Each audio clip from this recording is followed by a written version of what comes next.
we would like to start, so please find your seats. You can still enjoy the coffee break and the networking when we finish. We're going to end at 11:30, and then we have 30 minutes to network and get to know one another. Alright? We will now slide up at the counter outside. Please sit down. Yeah.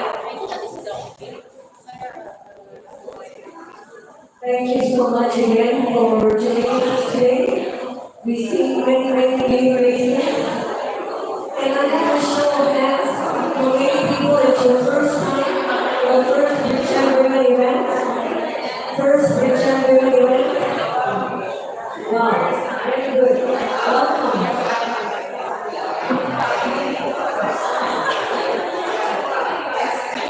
I'm happy to announce that the Big Chamberlain group is virtually already 30 years old. We are the only children that has a women-only group. And we are very grateful to the child for initiating this idea. I would now like to invite Chris Wren, Executive Director of the Chat, to do the opening remarks and welcome all of you to this event today. Over to you, Chris. Thank you very much indeed, Tommy, and a very good morning to everyone here. This has been a lovely way to start a Friday morning for me. I met some old friends, and I don't use the word old necessarily in that way, but friends I've known for a long time, and I haven't seen for some time as well. That's been delightful. But also, as these occasions are really very much about, making some new acquaintances as well. One thing that's always very productive about these professional women's club events is the opportunity that people get to meet others, to talk about what they do, and to find ways to collaborate, to market, to pitch, to work together, to communicate on behalf of each other. So just in a few minutes I've been walking around with somebody in the healthcare sector, there's somebody else who's from one group of business units who's been actually working with British businesses for some time, and a number of others. So great to see familiar faces, great to see some new faces, and I'd just like to, if I may, take the opportunity, because what is clear is some of you may not know the diversity of Britain, the range of what we have. We are a members organisation, and we have various categories of membership, various ways that people can get involved. Most members do get involved and then sign themselves up to join our hubs. We've got 7 hubs, and they are the climate change environment, smart sustainable cities, human capital and education, which we're going to rebrand very soon as the talent hub. Technology and digitalization, SMEs, healthcare, well-being and life science, and the professional women's hub as well.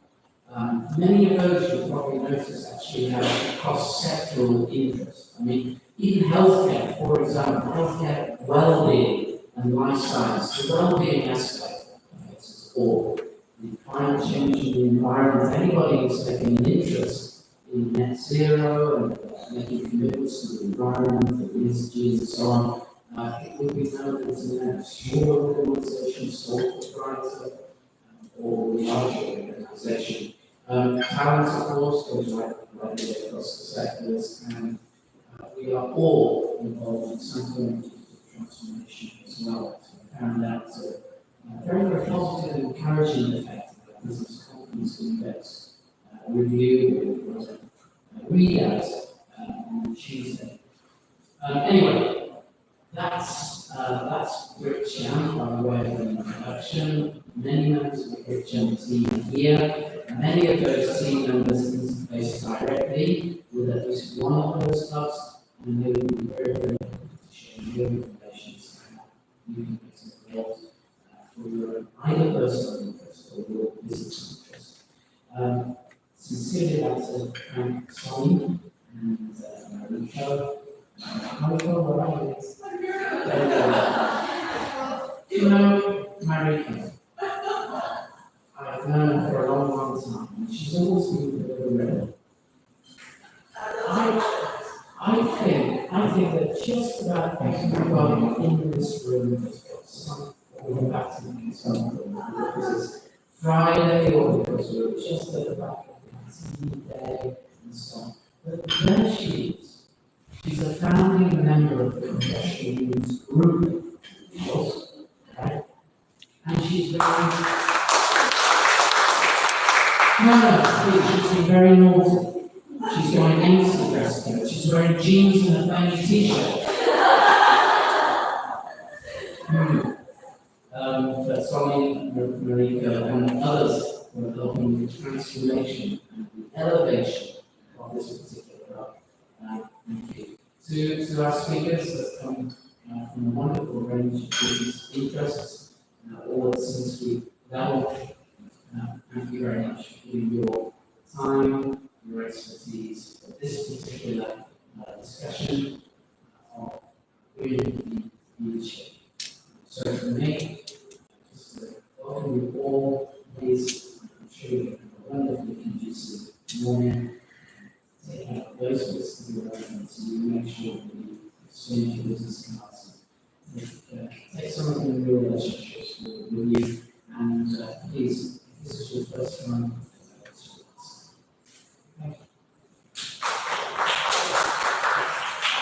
Thank you so much, Chris. And I just want to make sure that everybody has seats. The front row is going to get empty because the speakers are going to come here.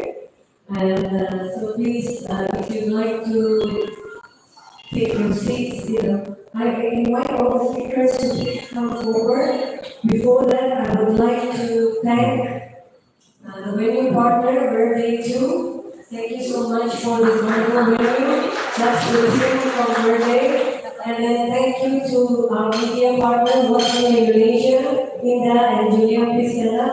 Everyone, I think we know watching Indonesia. They also support a lot of women events. They have been with Britain supporting our events and a lot of other activities in Indonesia. It's the go-to website if you want to know what's happening in Indonesia. Yes? Now, I invite the speakers in no particular order. It's just the way the cue cards have been organized. First of all, Olivia, please come forward. Olivia Sarwan is the President Director of PWH Indonesia. PWH Jayaprima. She is also the board management of Britain. We have quite a few women board members at Britain. So Britain is really one of the groups in Indonesia that is spearheading women empowerment and supporting a lot of our events. Yeah. Since September 2022 till the present, Olivia has served as the CEO of PWH Indonesia. Prior to this role, she held the position of Lead for Business Integration, Mergers and Acquisitions at Diageo Indonesia. Olivia has over a decade of experience in brand management, sales and marketing. She brings a wealth of expertise to her current leadership role. Thank you, Olivia, for joining us. Is my voice okay or is it echoing? Echoing. Alright, we'll have to see later, maybe we'll talk without mics. Next, I would like to invite you to Noni Sri Ayati Purnamo. She's the President Commissioner of Super Group Holdings. I think everybody is familiar with Noni, or I'm sure you know the Bloomberg Group, right? How many people from the Bloomberg taxi come here today?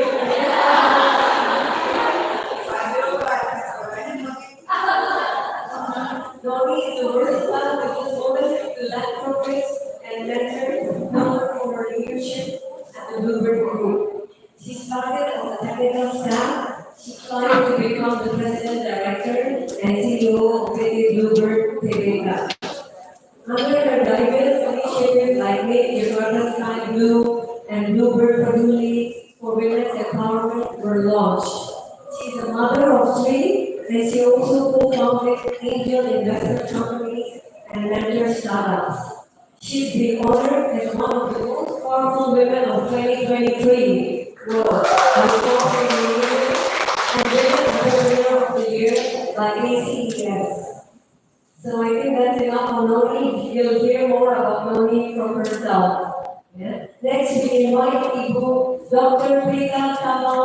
value. She is the founder and CEO of LSPR Institute of Communication and Business. Dr. Prita is president of ASEAN Public Relations Network and chair of ASEAN Pacific Regional Council for Global Alliance. She is a distinguished entrepreneur with 31 years at the helm of LSPR Institute of Communications and Business.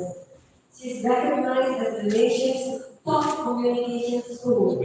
LSPR is a global network. Ibu Prita has been honored with the Global Icon Award in 2022, Asian People of the Year Award in 2015. She was also part of Ernst & Young Entrepreneur Women Class of 2015. Amazing achievements. Thank you, Ibu Prita. Next, but not the least, we have Ibu Shanti Lasminisi Puspo Sucipto, Chairwoman of PT Samudra Indonesia Tbk. She is a revered figure in the Indonesian corporate realm. She presently serves as the President Commissioner at PT Samudra Indonesia, a role she has held since May 2008. Ibu Shanti was elected and declared as one of the 5 female leaders and entrepreneurs of Indonesia in Southeast Asia by UBS AG Wealth Management. And she featured in the book We, The Words of Women Empowered 2019.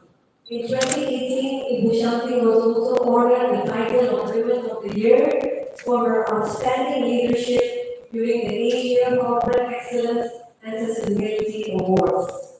Wow. So these are all powerful. Today we are really honored that they gave us their time and they are here to share their inspiration and to motivate us to all become leaders. These are really a fantastic example of the legacy that Kartini has left behind. I think everybody in Indonesia knows Kartini Day. We are the only country which is celebrating Kartini Day as something. So in Indonesia we have 2 Women's Day, International Women's Day and Kartini's Day. Yeah, and it's all about educating, empowering, and also fighting for equality for women, right? So without any further ado, we'll start with the panel, and then I will open the questions to the floor. All right? Thank you. Please share the mic with you. Yes. So we'll start with the first question. Can you share with us what inspired you to pursue a leadership role in your respective industries, and what challenges did you encounter along the way to become the leader that you are today? Well, firstly, before I start, I want to say I'm extremely honored to be sitting on this panel with such great women beside me. So thank you, Soli, for inviting me, and thank you for letting me talk about this, because I feel like each one of us is leader, when we say that power, I think each one of us is leader have that power within us. So I just want to recognize that, and thank you for coming as well. When I would say for me, and I'm pretty early on in my leadership journey, I would say, for me, I don't think it was something that I purposefully said, I want to be a leader, I want to go lead a company. I think it was more about just being true to myself and exploring exactly what are the different things that I wanted to do throughout my career. So my personality itself was about, I enjoy doing different things. So if you see my career path, it was about moving from one function to another and trying out different things along the way and not being afraid to take a risk or to try something new and different and challenging.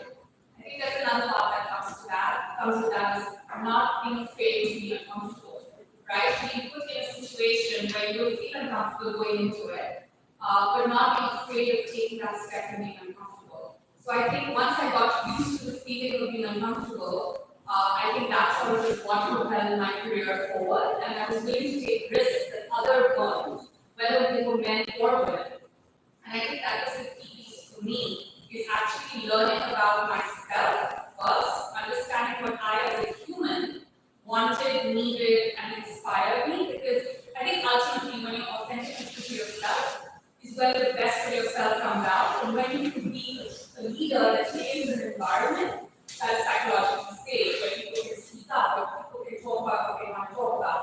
And then relating that back to being a woman in this environment, I have a bias, but I believe that women really do that well. And they're able to do that. They're able to listen, they're able to understand, they're able to create a psychologically safe environment where I think it's where you get the best work from an entire organization. So for me, I think leadership or being in a leadership position was not necessarily what drove me. I think what drove me was more about just being authentically true to myself and then being okay with being uncomfortable. And I think women especially sometimes are not okay with that. And I think, once you challenge yourself and put yourself in those situations, you realize it's not that bad.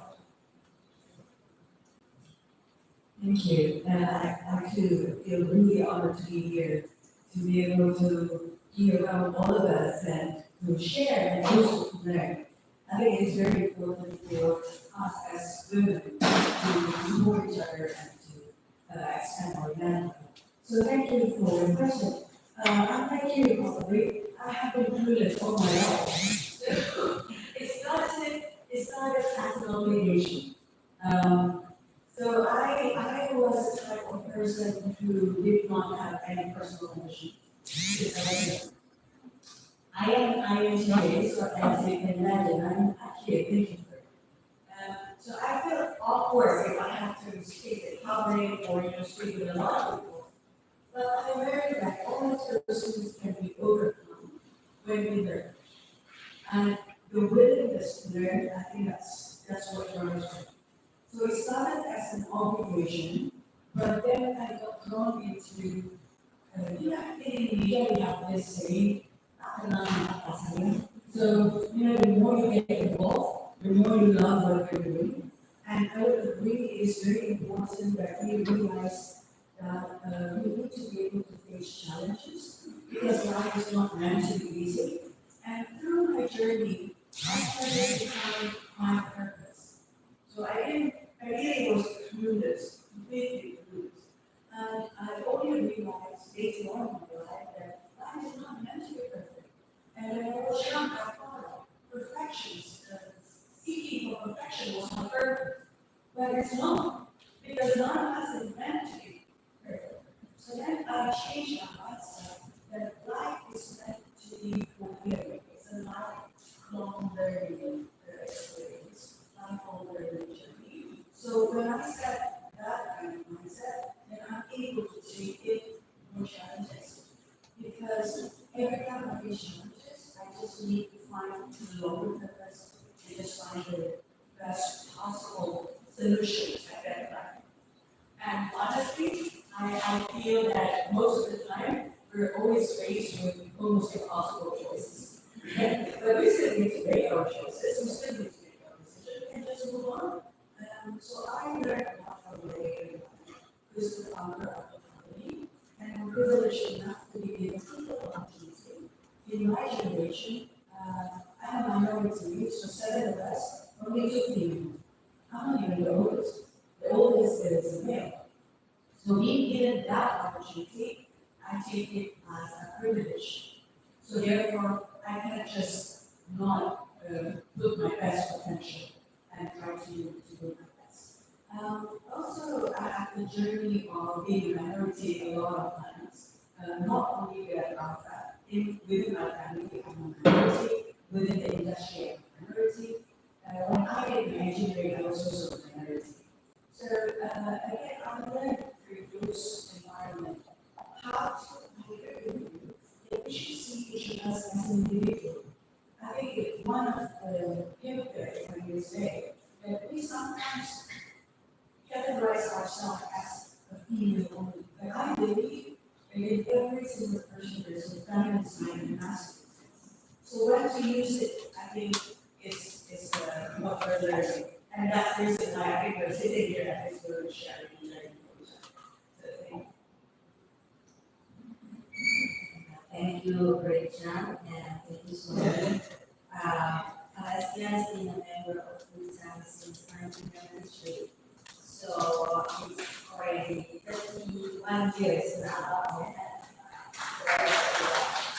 And thank you for the opportunity. I'm so very sitting here next to my senior, my idol, Ibu Sakti, and my good friend, Mami, and also Belaga. So actually, Swami asked two questions. The first one is the ideas being leaders, and the second is the challenges being leaders. So when I was young, I really wanted to be a teacher. I told my mom I would be a teacher. I can see from a teacher there is a leadership. In the classroom, there is only one teacher, and maybe like maybe 40 or 30 students, only 20 students. But she is standing there and seeing all the classroom. And she always come earlier before the student and speaking out early after all the students' dismissed. So I see this kind of thing is inspiring wants to be a teacher. But my mom knew that actually I like a lot of good things. And she told me, please find other dreams. Not only just a teacher, because I knew that you like to eat a lot. And I knew that you like all good things. So I'm worried, So you can be a teacher but do something else. Then I fell in love with public relations when I'm, in a teenagers or early 20 after I finished my graduate. And then the challenges being a leader. Of course, to be a leader is not easy because in my concept, being a leader is you have to be able to influence people in order that to believe in you. So there's a test in a leader, and it's not easy. And one thing challenging and it's more difficult is to make people to be able to do what we can do. So if you have people tell you what we can do, then lessen your burden. Then you can learn something else. And I believe once we share all our knowledge, all our expertise, then we get a chance to learn other more knowledge and expertise. So we will be more expert, more skillful, while we also change. So I think to answer you two questions, that is wow. Okay. I've actually already done, so I was I believe you were not born when I started. Um, it's a bit unfair with me, the question, because my two grandmothers become a single parent when my mom was 2 months old and my father was 9 years old. Okay, so I have two grandmothers who were also already leader, and one of them comes from Sumatra. So in Western Sumatra, the women, wherever a woman right, is the leader of the family. So when my parents got married, I have two very energetic parents, two strong mothers, right, as a role model. So when there's an obligation, that I mean, you're not the eldest. I was the eldest, and my parents ended up with 3 girls. My mother, according to my mother, wanted to have boys. Girls, yes, but girls just girls. Okay, we wanted to be 3 boys, but he ended up with 3 girls. So what he told us, I'm not giving you any money because money somebody gets given for it. So I'm giving you education. That's it. Why? Because you say education, because they were dropouts, right? They were freedom fighters. There's another challenging issue also. So they said, this is the degree that the idea was carrying it. This is the degree you have. So with that, we have the responsibility. We being the eldest, being some home, sisters should be looking after you and so forth. But then also, I look back because my father founded several companies, right? It's known as one of the national entrepreneurs. So I look back and went there, right? So I didn't have any choice. Okay? So I became a leader in the family, in the business owned family, is that was my challenge. And I was very far-sighted, visionary values, there's another burden and challenge. So there are issues that what my father has tried is not in Congress. Yesterday I talked in front of my IT executive and my normal executive on IT, and I said, shame on you when I passed away. That the thing my father was still not even materialized. Where the IT people can talk to the non-IT people and make IT as an enabler for the benefit of the company, including kind of other stuff. So that's my challenge, and that's why I felt like we forged sort of older leader. So I had all the support of my parents, and my parents established the companies today, based on a friendship. They have friends, they have about 20 companies, who are my sort of parents, so to say, right? So these are very, freedom fighters and idealists, visionary, who have put their hope in their children. And I sort of like by decided by them to take up that role. So for me, it's a never-ending story, right? And money, the grandmother was also as strong as and my father was my neighbor. Yeah, it's good. Used to steal mango from my yeah, and so now I'm sitting in this office. So it's a small world, okay? So yeah, that's the first part of what inspired me, what made me so people say I'm a leader. Rita said, being a leader, you have to have people who work for the professionalization of the organization, willing to share and to pass on, right? The power and so forth, delegate, so to say. For an entrepreneur, it's very tough. So, having your grandmother and then your father and then me, my father, that was the challenge for us, being successor the next gen. And in the meantime, I also already passed on. In the meantime, my nephew, they were fortunate to have their grandparents grooming them also. So my job is actually about to finish. I'm just validating the community. Thank you. Summarize what each speaker said. Basically, whether you are a successor or it's a family business or it's a dream, it really requires stepping out of the comfort zone. It requires taking risks. It requires starting to love what you do, whether it's beauty or a choice. And it also requires a willingness to learn. So whatever we do, if we are willing to learn, we can do the impossible. And then it also requires recognizing that we're in a position where you influence people, and so finding the right team to support whatever it is that you need to pass on is also important, right? This is what I got from the sharing of our four speakers. Now we'll go to the next question. It's about what strategies have you implemented to promote diversity and inclusion of women within your organization?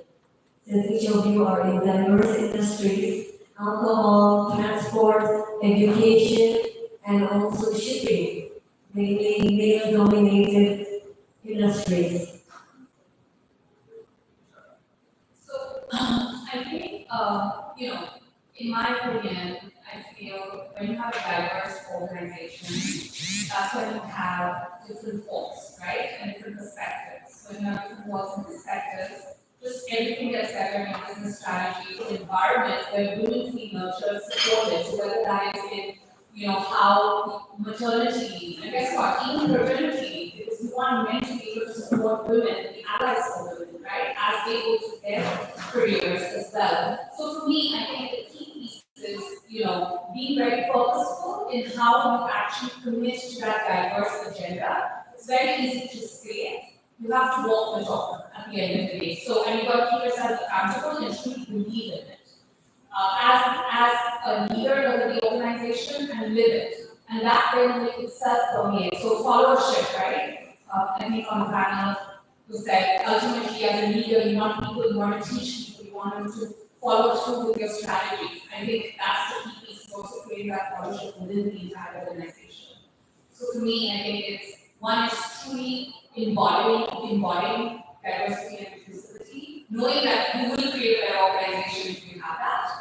And lastly is walking the talk, putting policies in place and living by them and actually monitoring them like you would monitor your sales numbers, right? It's not any different, to be honest.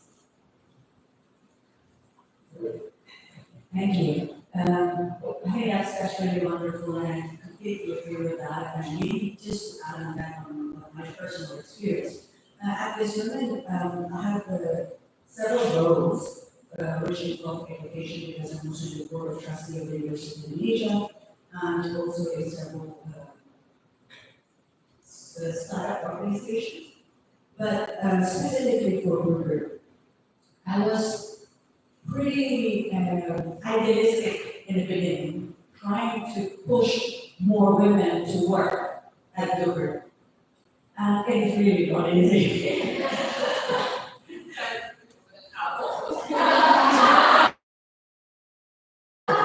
That is so true. And so us seeing it is not enough to actually be a role model. So we really need to think of different ways on how to encourage women to take part. But I agree that it's the benefit is not just for women. I mean, 50% of the Asian population is women, right? So if Indonesia wants to advance, then we need to be able to recruit as many women as possible. So when I joined as a technical assistant staff at our ratings department. My first job was to do conversion from gasoline to CNG. And I was the only female. And at that time I felt awkward if I have to wear a skirt. So I have to wear this one uniform, the mechanic's uniform. And this young girl, especially because I come from a family company, and they had seen me since I was a little girl, and that made it more challenging. But I remember when my grandmother said that in order to respect it, you have to respect others first. So I said to myself, I have to give you. So I thought by being the technical staff, I would be able to recruit more people.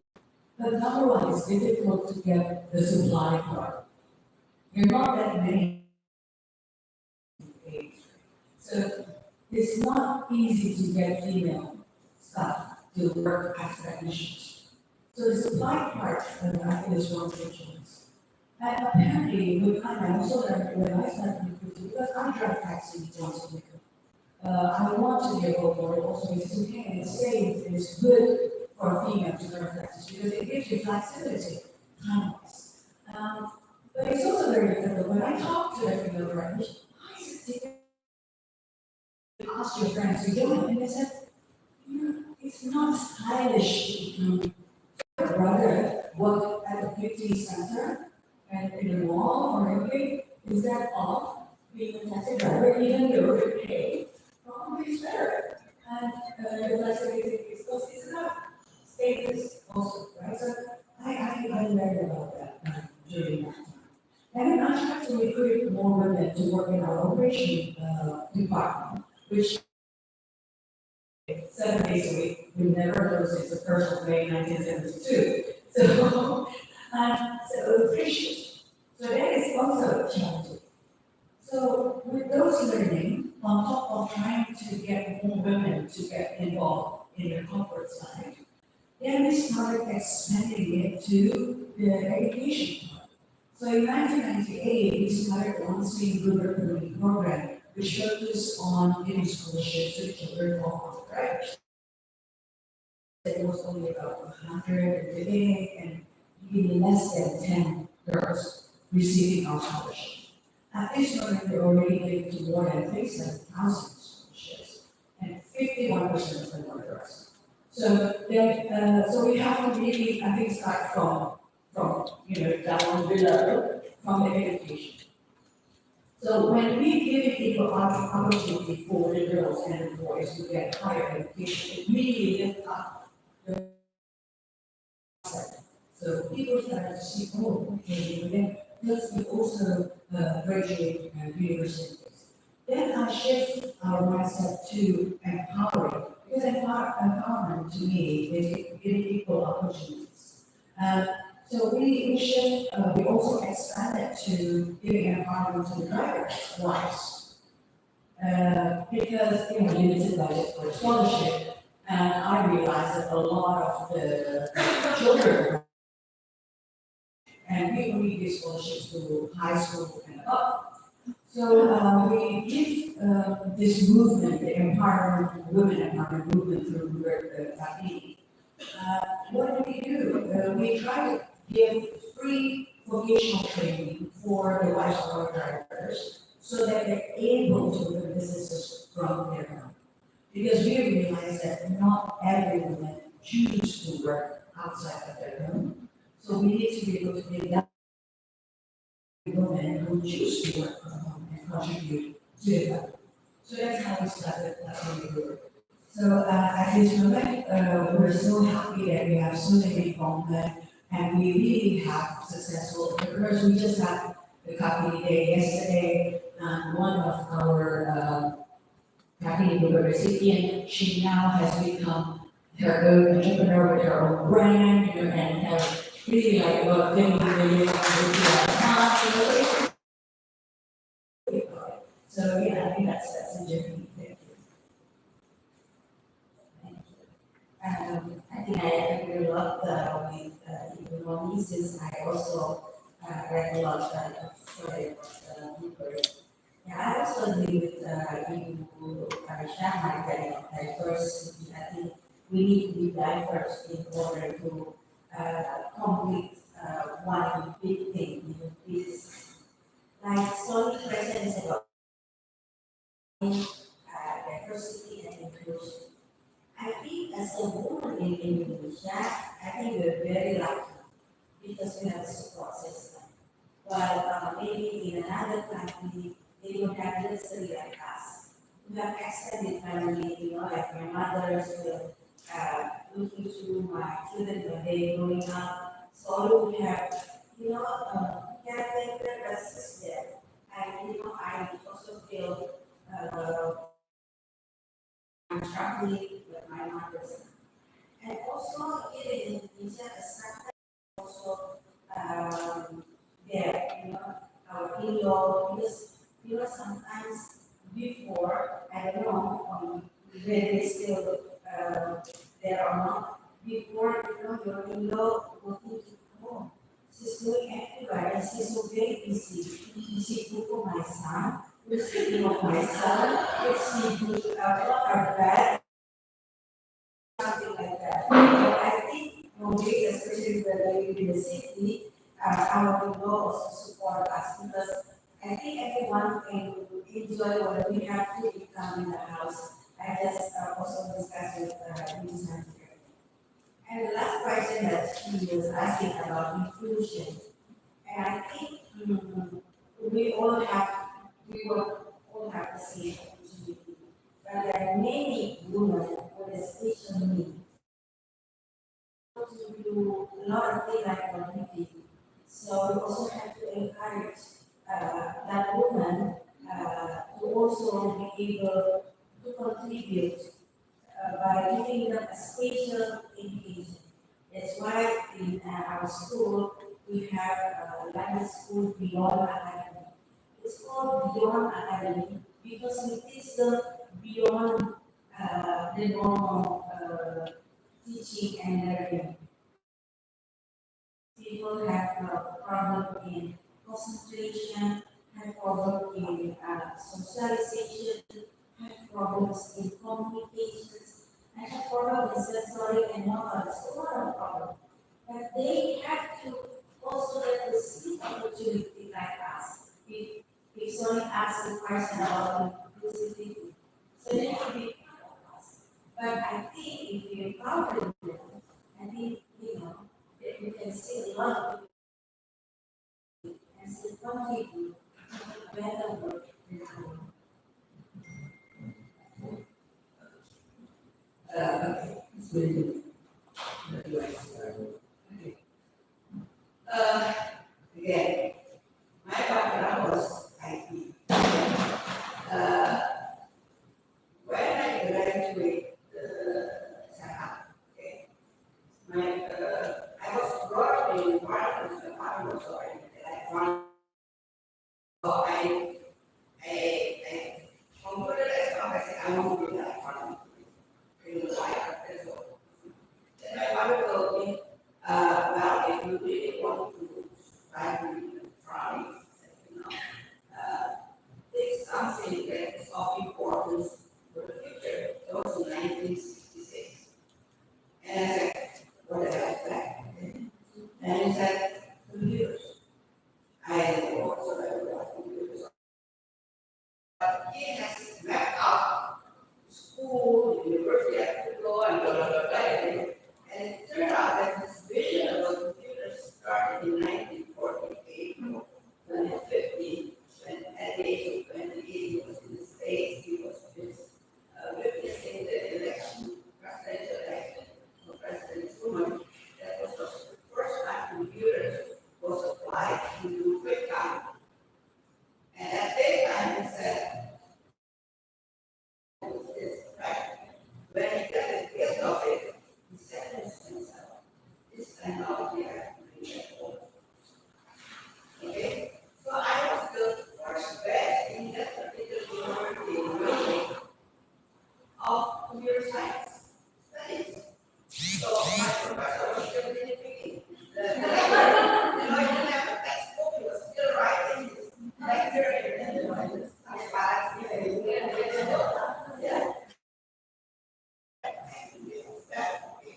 And they were like months, 300 students, 5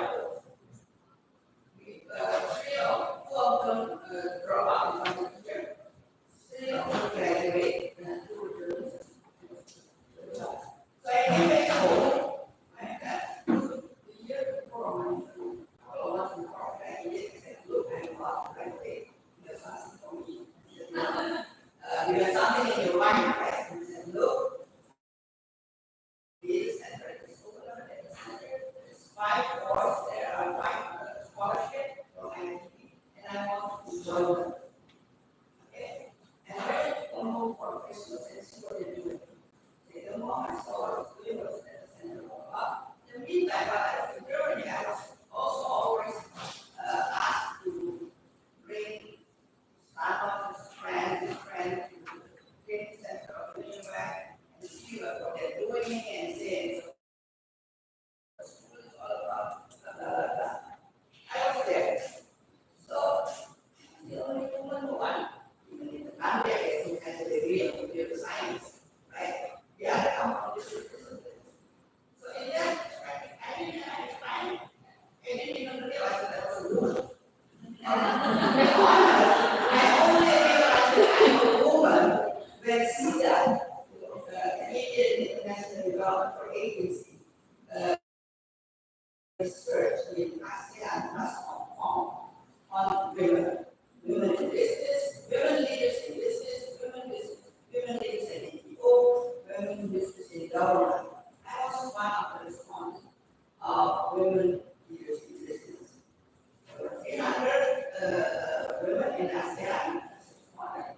From each country, they picked 5 women on the in-depth case studies.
disability is by birth, there's a difference. But as a management, you can cope with it and you can talk about it, right? So today I think there should be a little bit. The current generation is share. One session, I'm not gonna let somebody who's not taking the professional. It's unfair that I don't remember. There's not a few that are really expressed. So those are issues. And there are other issues also about the must do work, the man who socialized, the wife, and said, whatever the husband brings home, you have to come out. And if it's not a lot, you have to make the book on paper, the children are taking care of, and one manager, very concerned. And that was something. You might.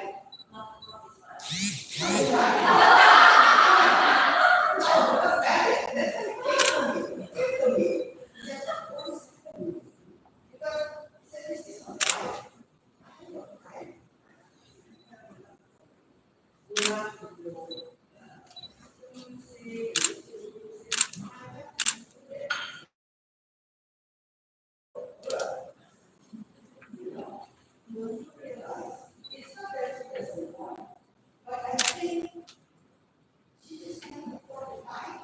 And the money you bring home, I not be enough for that. You know, so she tried to support it. Oh, years after. He came again. And he was going down to the camera. Now she's doing this.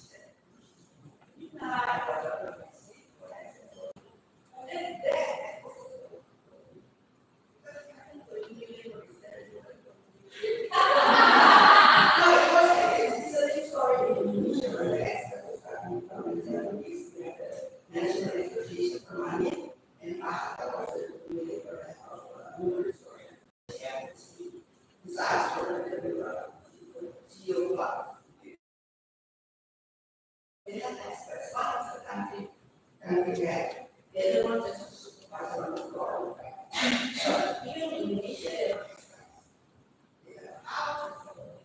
the wife and the administrator, the wife and the family. Why?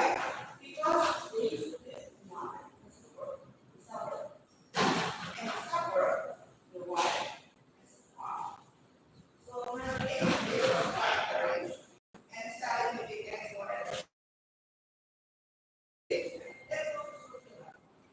Come to Indonesia, every morning, when they come back, she doesn't know. You know, she never socialized it. But her husband, he loved it. Glad to take that.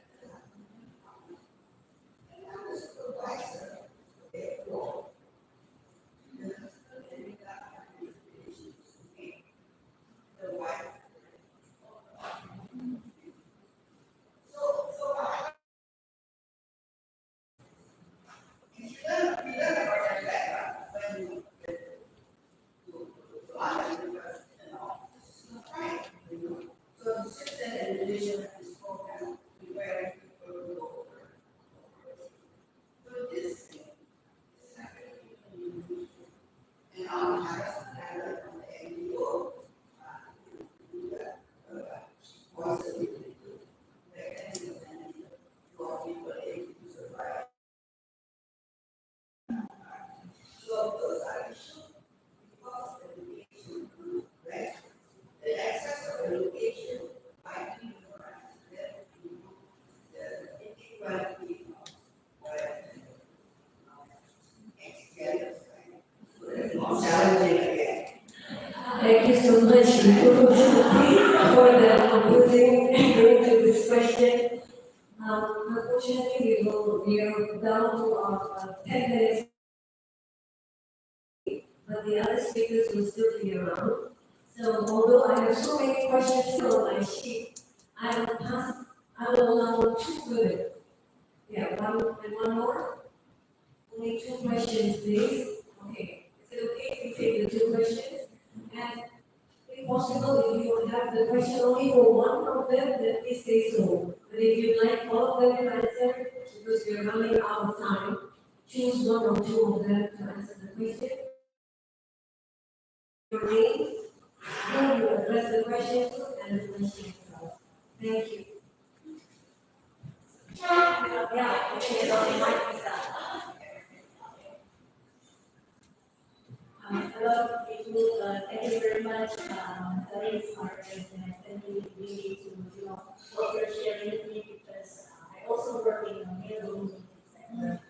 My name is Stacy, I'm a medical builder, and my question actually addressed to happiness and economy. So, in your experience, what do you think are the most essential qualities for female leaders to navigate industry, which is mainly as transportation and shipping? And then my other question is always my question would be, have you ever been in a position where you second guess yourself, and then if you have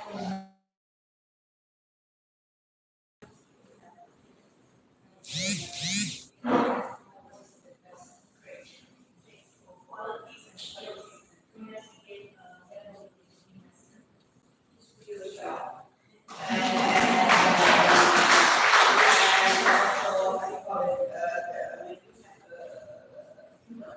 you know who you are, and there's this, okay, right?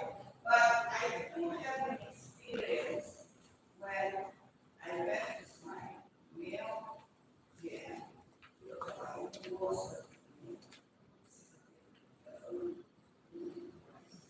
and you look at me as,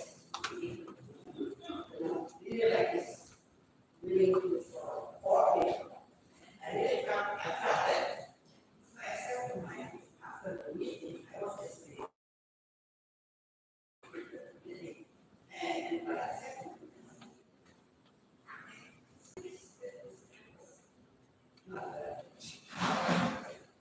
and then I may ask you to stay away from this husband, then good and all that. Because he's having from level to be at the very close to awkward and so forth, and they have to pay that. And he was having problems with his wife. And say, I'm going to bring this guy, and then when I'm going to facilitate what this guy wants, blah, blah, blah. Yes, I go to the phone, I go to another phone. What's professional? They have money. Indonesian, they are always professional. They don't like women who use their charm to get sensual. They discuss it. And quite often been asked by a male colleague to take up the job, join them, and I was like, no. You don't know, you don't know. And so there's the question like, even though we know where they are, but not social, we have to social. And they acknowledge in that aspect. That's the beauty of innovation, which President Frank wordings and trying to eradicate it. But I take it as okay. You feel inferior, that's why you have to do this. Is that all feeling bad or upset about it? In short, what is important to me that have helped me through every challenges is passion, purpose, and perseverance. Especially perseverance. It's extremely important for us. People can do whatever they want, but how you react to it. And having that kind of perseverance is extremely important. Imagine I come from a family company, what they say is first generation build a company, second generation grow the company, third generation destroy the company. And when I took that opportunity from my father, being third generation, I was faced with online, I was faced with pandemic. So perseverance helped me a lot. So I think that's perseverance.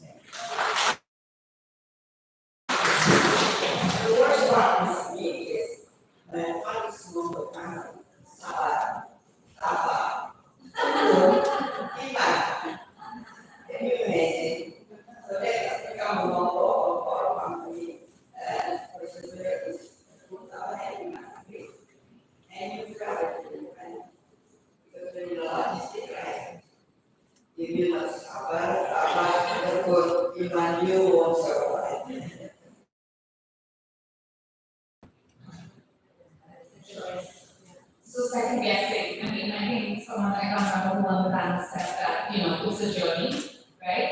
It's not about being right or wrong, it's about just living the journey and walking forward in the footsteps of the people before you.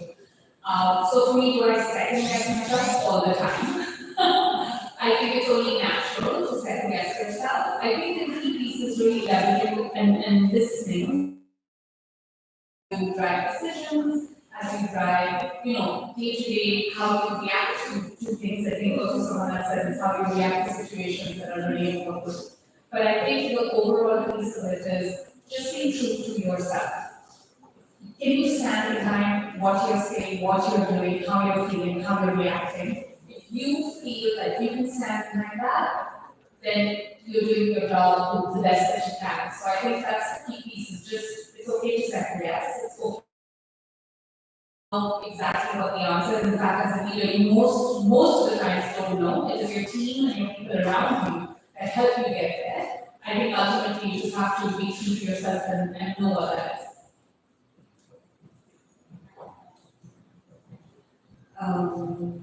Yes, and I think my mom is having a lot of involvement in the bringing up my personality, and my father died was 7 years old, and she's a single mother, so she raised me and she always give me confidence. So she's just like my guidance of everything is I always to my mom. So when I have a second guess to myself, so I always remember what my mom said about me, all the time. For instance, when I told her I wanted to be a teacher, she knew that I should do something else. So that's why she asked me to, to look for something else, then maybe it could be an entrepreneur. So I found out the calculation and I became an entrepreneur. And then I told my mother, I want to be a fine young woman. So I want to make sure that in me is more than worth it. The investment is not just money or anything, but her time, her love, her guidance, and her spirit. So that is making me feel so rich and become so powerful. So that's why when I have facing challenges or anything, that I always remember what my mom is always saying.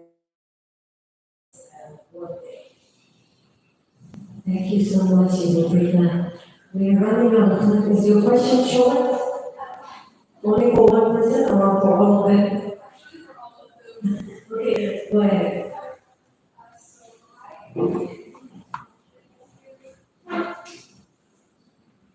Hi, my name is Elvina, and first of all, I would like to thank all the speakers and moderator for the very fruitful session.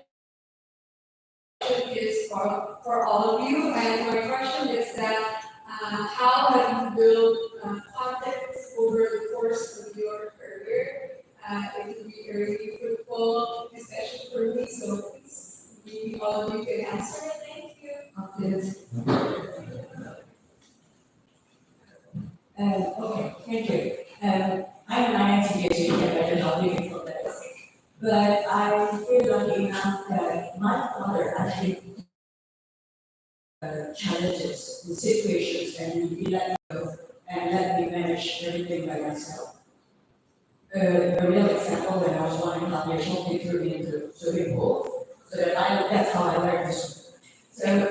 So that's his style.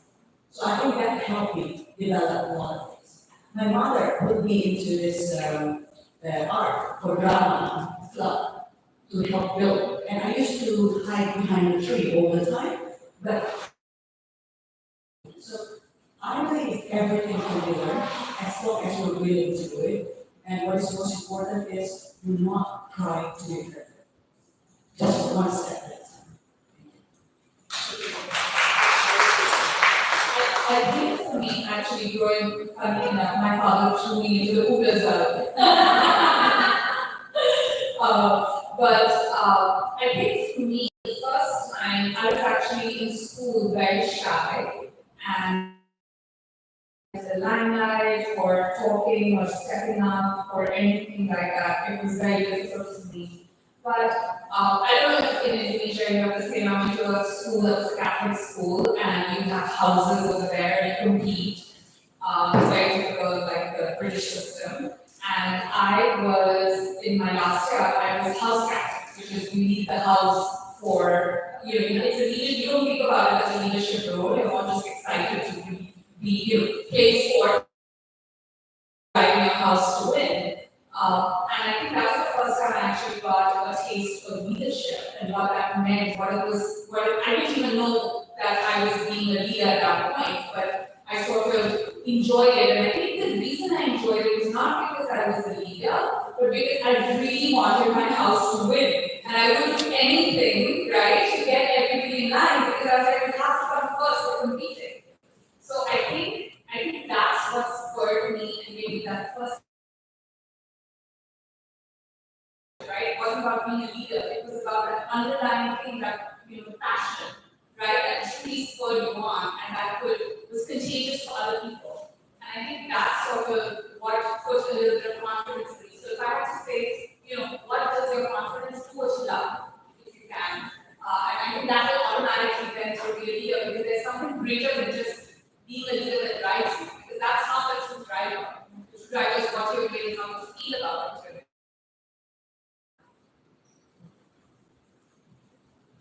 I think it's a good question. And I think the more you ask, then the more you learn something. I think to be confident is you have to be presentable at all time. You have to be realistic, and you have to be hospitable. And this is also very important. By listening, you will learn something, and you can start to understand. Then you have something, and you will feel confidence.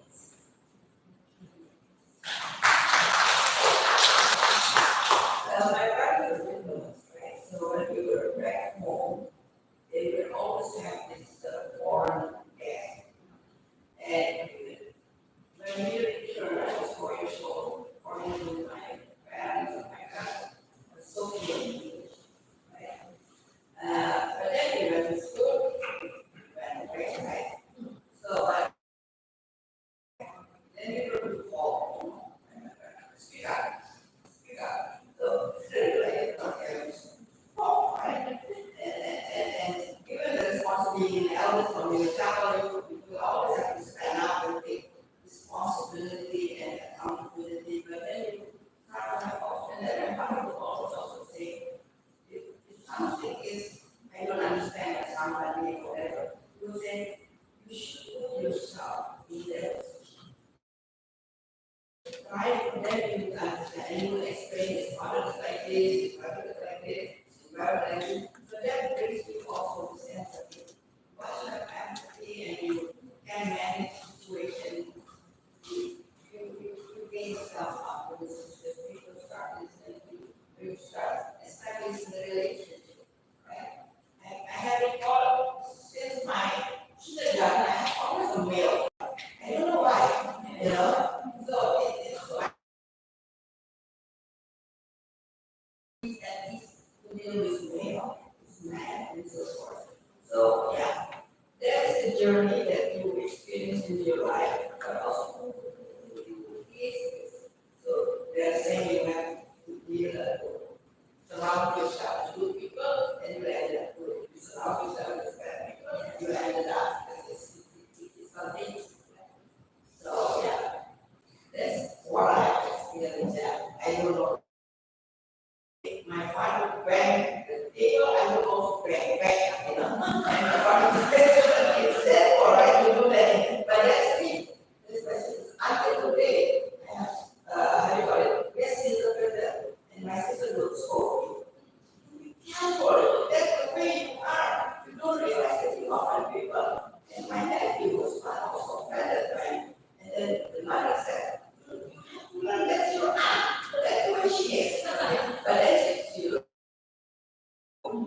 certain collaborative circumstances. And going through that, you gain yourself. Thank you so much. I think all our speakers have really for their personal experiences. I just would like to add that for me, how I got confidence is by being part of this group. I started the professional group 14 years ago. I didn't know myself. I didn't know that I had this capacity to be a moderator, to stand in front of a room. I'm a big champion for networking. And everywhere I go, I keep reminding, especially young boys, people who are fresh graduates, university graduates, the importance of networking. Being at an event like this is priceless. Priceless for the education, priceless for the connection, and priceless for your self-confidence. Because you don't know who you're going to meet, you don't know what to say to them, but as they said, by being a good listener, by asking, by just being here, you have endless opportunities to get a better job, to get a client, and mainly to really work on your self-confidence. And by coming to such an event, you're stepping out of your comfort zone. If you stay in the office every day, you meet the same people every day. So I really recommend, whether it is this group or any other group, find a support system, because we women should encourage, uplift, and motivate one another. We should not put each other down. And to end, I would like to share something that Noor, she's a lawyer, Noor asked me to share with you all that we all are women leaders. The fact that each and every one of you are here today proves that you are a leader, because it takes one to know one. The title leadership, we are all here in together as a community, uplifting one another and endorsing each and every one of us. Yes, we are a leader. So whatever you do, embrace that, be more of that, and share it with others. Thank you so much. One final line, actually Ronnie motivated me for that. She said, tak kenal maka tak sayang. Sudah kenal maka sayang kalau tidak jadi member. A little pitch for the professional world. Alright, thank you so much. I'm now going to present certificates of appreciation to each of our speakers. Please stay on, there's a lot of networking, there's a lot of food, coffee, tea. You don't have to go away, we can still use the room, and you can the speakers and ask them questions one-on-one.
Don't worry, we still have lots of time. There's coffee, tea, and enough time to network. so that they can picture this way. So everybody gets a picture. Yeah. Yeah.